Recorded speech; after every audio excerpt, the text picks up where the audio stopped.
Bom, introdução. Hoje vamos conversar sobre o sistema de proteção social vigente do Brasil.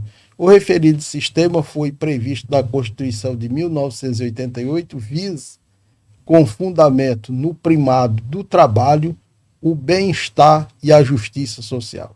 Então vamos apresentar a Seguridade Social, saúde, assistência social e previdência. Artigo 193 da Constituição Federal de 1988, a Constituição Cidadã, a ordem social tem como base o primado do trabalho e como objetivo o bem-estar e a justiça social. Parágrafo único. O Estado exercerá a função de planejamento das políticas sociais assegurada na forma da lei, a participação da sociedade nos processos de formulação, de monitoramento, de controle e de avaliação dessas políticas. Ou seja, o Constituinte de 1988 ele teve o cuidado de estabelecer uma nova regra social, de proteção social para a população brasileira, principalmente a classe trabalhadora e seus dependentes, e colocou essa responsabilidade do Estado de fazer a função de planejamento das políticas sociais, porque essa política ela abrange saúde, assistência social e previdência, como forma de dar à classe trabalhadora, dar à sociedade uma proteção social ampla e irrestrita. Então, nós temos dentro da Seguridade Social 3 grandes políticas públicas. Saúde, assistência social e previdência. Essas políticas, elas são destinadas a dar uma garantia para a classe, para a sociedade brasileira de uma proteção coletiva, para evitar que o trabalhador, num momento de dificuldade, ele fique desamparado.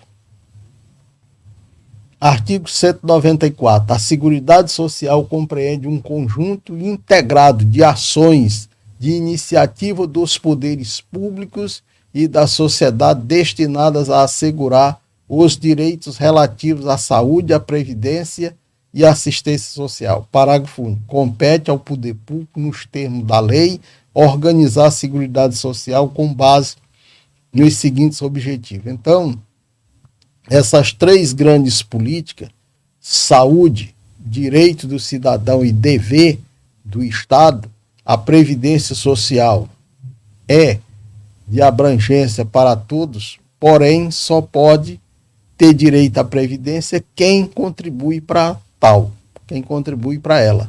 E a assistência social é a proteção mais direta, principalmente para as pessoas menos favorecidas, a classe mais pobre, que não tenham contribuição previdenciária, que não estejam trabalhando de forma formal ou como empreendedor. Essas pessoas têm a proteção da assistência social, já que elas não têm a vinculação com a previdência social. E quais os grandes princípios da Seguridade Social? Primeiro, universalidade da cobertura e do atendimento. O atendimento ele é universal, a cobertura é total. Uniformidade e equivalência dos benefícios e serviços às populações urbanas e rurais. Por que foi introduzido isso aqui? Porque, de primeiro, a população rural ela era totalmente desamparada. Irredutibilidade dos benefícios, seletividade e distributividade na prestação de benefícios e serviços, ou seja, é seletivo, distributivo, mas ele assegura uma proteção a todas as pessoas, a todos os habitantes do país, todos os residentes. Por quê? Quem não está amparado pela Previdência Social, mas está amparado pela assistência social e pela saúde. Então, normalmente, você não fica desamparado. Tá? O Brasil é um país que oferece proteção total à sua sociedade. equidade na forma e participação do custeio, ou seja, o custeio, que é o pagamento, o financiamento do sistema, ele é financiado por toda a sociedade, de duas formas. Forma direta, que é aquilo que é descontado do seu salário como contribuição previdenciária, descontada do seu salário como pagamento de imposto de renda, pessoa física, e de forma indireta, que é o imposto que está embutido do produto que eu compro. Por exemplo, quando foi comprado esse computador, foi pago o imposto de renda da pessoa jurídica, foi pago o PIS, COFINS, e se ele tiver sido importado, pago o imposto de importação. Então, no custo final do produto que eu estou adquirindo, está embutido todos os impostos e taxas. Então, é um pagamento de imposto, uma tributação indireta. O benefício, a equidade na forma e participação do custeio, ou seja, duas formas, direta e indireta, abrange a todo mundo. Diversidade da base de financiamento, identificando-se em rubricas contábeis específicas para cada área, ou seja, área de saúde, área de previdência e área de assistência social, as receitas e as despesas vinculadas às ações de saúde, previdência e assistência social, preservando-se o caráter contributivo da Previdência Social. Ou seja, a Previdência Social sempre ela está atrelada a um pagamento direto pelo segurado. Se eu contribuo, eu tenho o direito de receber. Se eu não contribuo, eu não tenho nada a receber. Esse aqui é o resumo da ópera.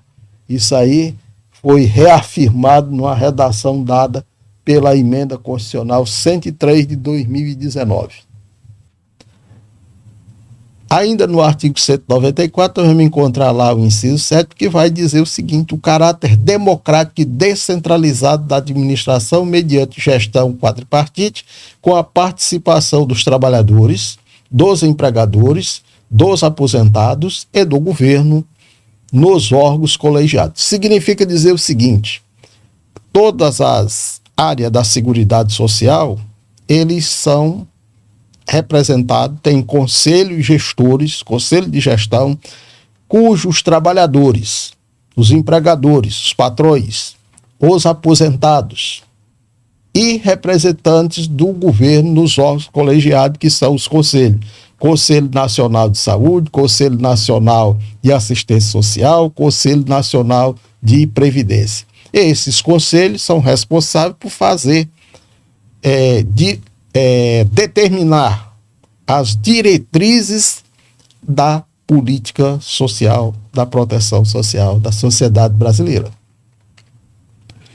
E aí nós entramos aqui no artigo 195, ele traz um tema muito interessante: financiamento da Seguridade Social. Artigo 195, a Seguridade Social será financiada por toda a sociedade de forma direta e indireta nos termos da lei, mediante recursos provenientes dos orçamentos da União, dos Estados, do Distrito Federal e dos municípios e das seguintes contribuições. Então, como é que financia isso? Primeiro, eu tenho financiamento direto por parte dos trabalhadores e dos empregadores. E tem o financiamento indireto, que vai estar consignado aí no orçamento da União, dos Estados, do Distrito Federal e dos municípios. Com isso se junta o montante de recursos suficiente para custear todas as despesas na área de saúde, assistência social e previdência. Próximo. Financiamento da Seguridade Social. Então, nós temos uma contribuição do empregador, da empresa e da entidade a ela equiparada na forma da lei. Incidente sobre. Aqui, a Constituição brasileira é uma Constituição que ela traz muitos detalhes. Inclusive, aqui ela definiu muito claramente de onde sairiam os recursos para financiar a saúde, assistência social e previdência. Primeiro, a folha de salário e demais rendimentos do trabalho pagos ou creditados a qualquer título à pessoa física que lhe preste serviço, mesmo sem vínculo empregatício. Aqui nós estamos falando de todos os empregados em geral, aos prestadores de serviço pessoa física que trabalham para as empresas e que estas são obrigadas a fazer a aplicação do desconto da contribuição previdenciária prevista na lei. B. Receita ou faturamento. Isso é outra forma de financiamento. E o lucro, que aí nós vamos falar depois da receita sobre faturamento e do lucro, que é a contribuição social sobre o lucro líquido das empresas. Então, tudo isso faz parte do rol de receitas da Seguridade Social. Do trabalhador e dos demais segurados da Previdência Social, podendo ser adotadas alíquotas progressivas de acordo com o valor do salário de contribuição, não incidindo contribuição sobre pensão concedida, aposentadoria e pensão concedida pelo Regime Geral de Previdência. Ou seja, os aposentados do Regime Geral de Previdência Social, eles são isentos de contribuição previdenciária no mês seguinte à concessão da aposentadoria ou da pensão.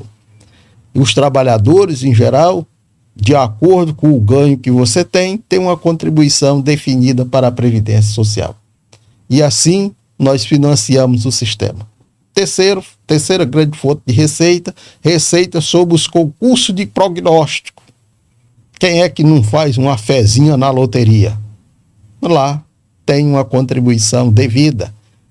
Paga-se as contribuições, paga a taxa de administração para a administradora do sistema e tem que pagar um bom prêmio, que é para o brasileiro se manter na esperança de ficar rico com facilidade.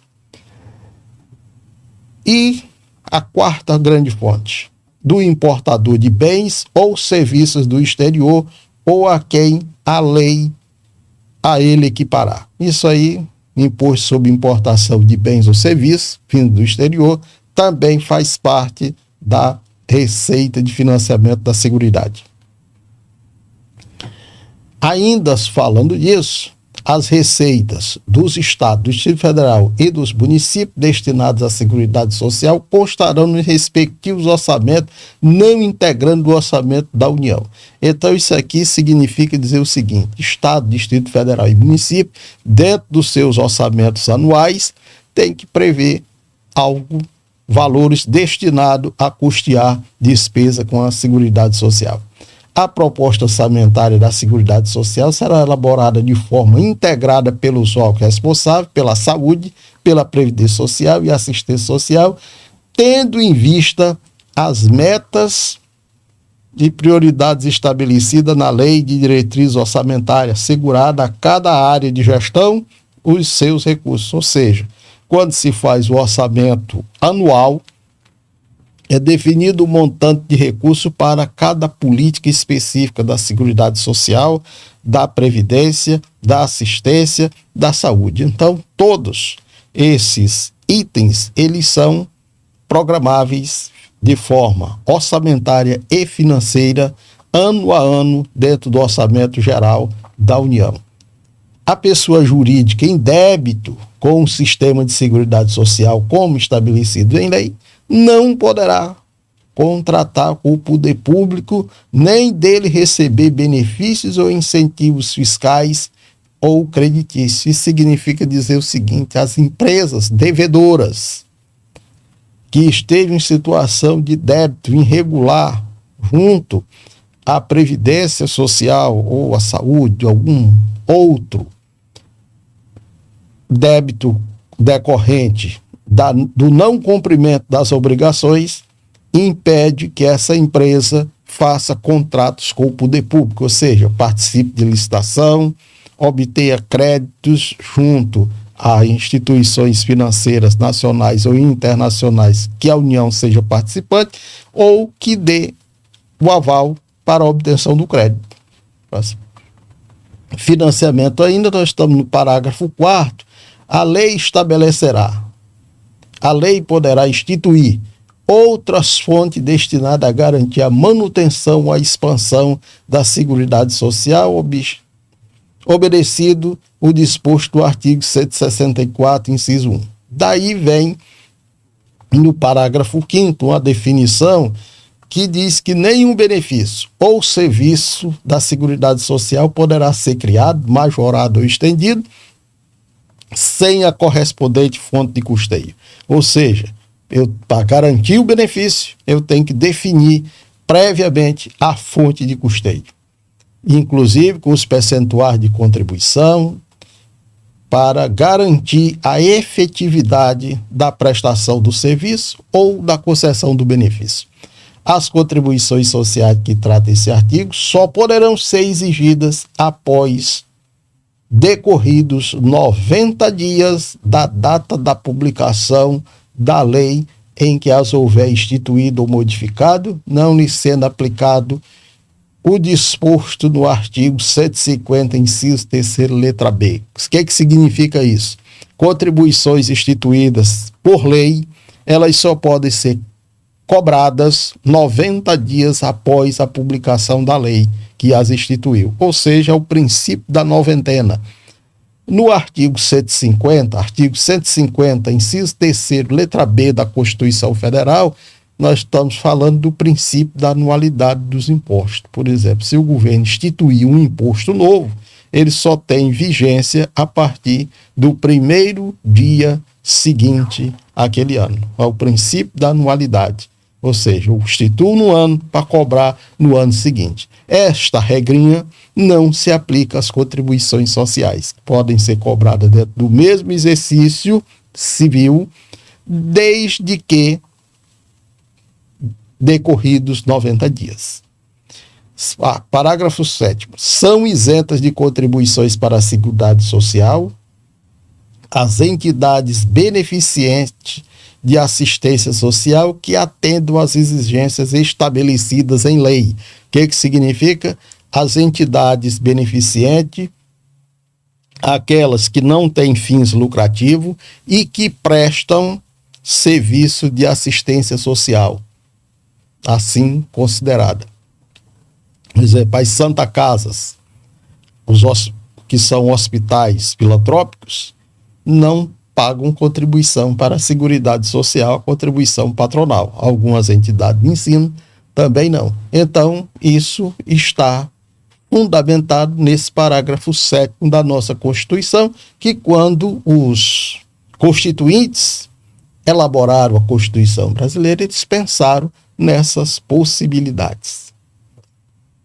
Ainda dentro do financiamento da Seguridade, nós temos uma figura muito interessante: o produtor, o parceiro, o meeiro e os arrendatários rurais e o pescador artesanal, bem como os seus respectivos cônjuges que exerçam suas atividades em regime de economia familiar, sem empregados permanentes, contribuirão para a Seguridade Social mediante a aplicação de uma alíquota sobre o resultado da comercialização da produção e farão jus aos benefícios nos termos da lei.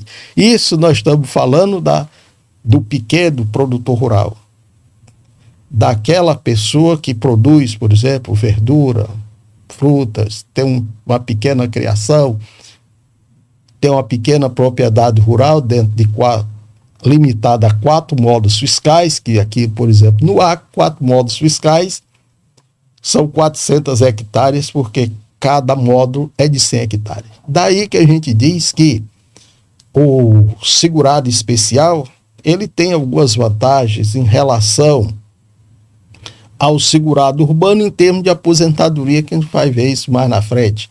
O pescador artesanal, que é aquele cidadão que faz a pesca, mesmo ela não sendo de caráter inteiramente comercial, mas ele pode vender parte desse pescado coletado de forma artesanal.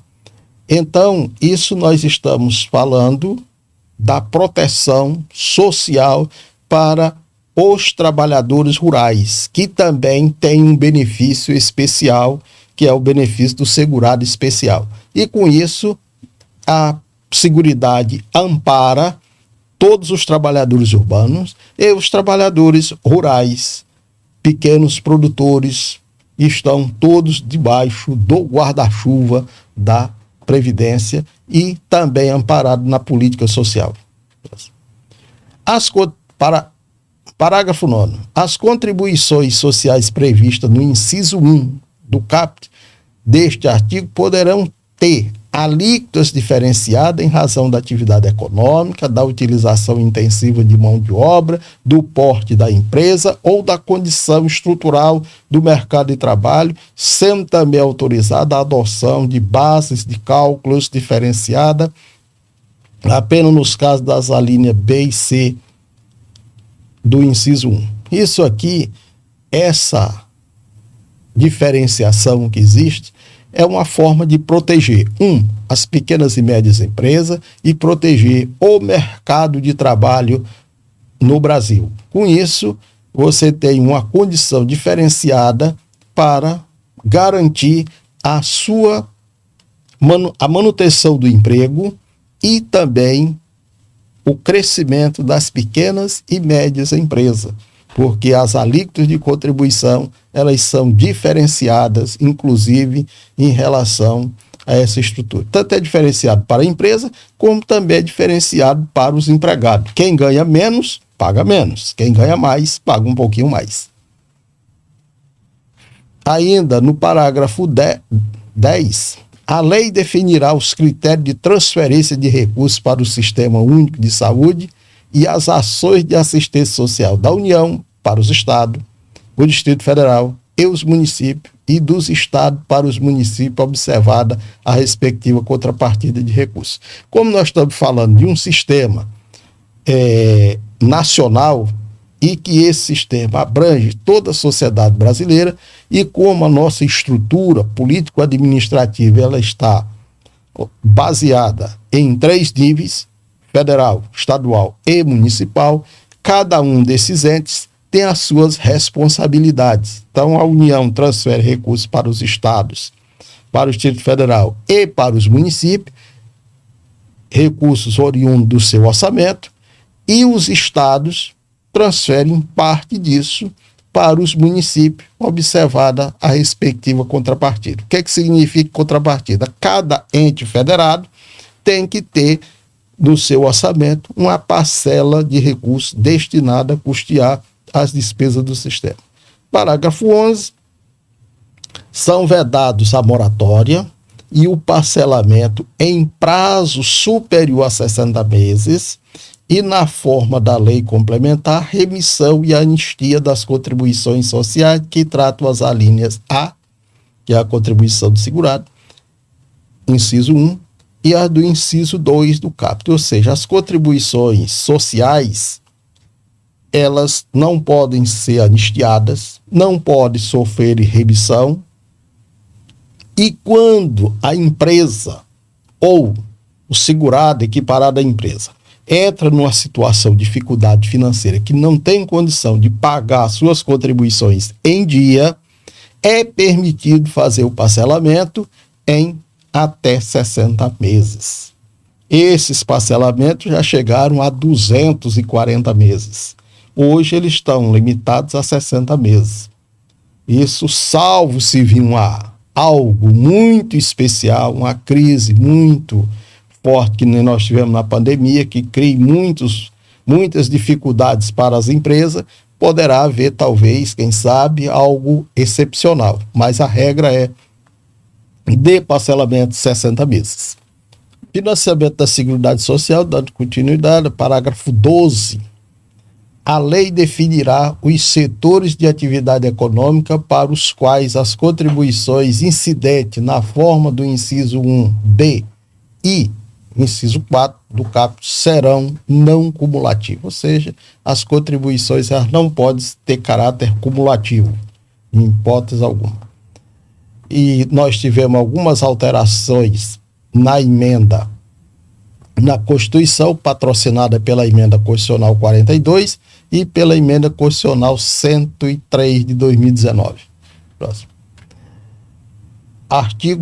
Parágrafo 14. O segurado somente terá reconhecido reconhecida como tempo de contribuição ao regime geral de previdência social a competência cuja contribuição seja igual ou superior à contribuição mínima mensal exigida para a sua categoria, assegurado o agrupamento de contribuições. Significa dizer o seguinte: os segurados, a contribuição mínima, base de cálculo mínima, é o quê? Um salário mínimo. Não pode ser menor do que isso. E nós estamos vivendo uma situação que talvez a gente tenha alguns problemas no curto, médio e longo prazo. Que como essas contribuições inferior ou as contribuições menores do que o salário mínimo, elas não são consideradas, o trabalhador tem que estar sempre atento para ver se o seu índice ou a sua base de cálculo está igual ou superior ao salário mínimo. Porque senão ele precisa pedir que a Previdência faça o agrupamento dessas contribuições até ficar igual ou ultrapassar o limite mínimo, porque senão na hora da concessão de algum benefício, esse tempo não será contado. Porque como o tempo é definido, a contribuição é mensal e a apuração do tempo de contribuição ela é em dias, então o mês tem que estar recolhido corretamente dentro dos limites estabelecidos pela Previdência, senão ele não será contado como tempo de contribuição.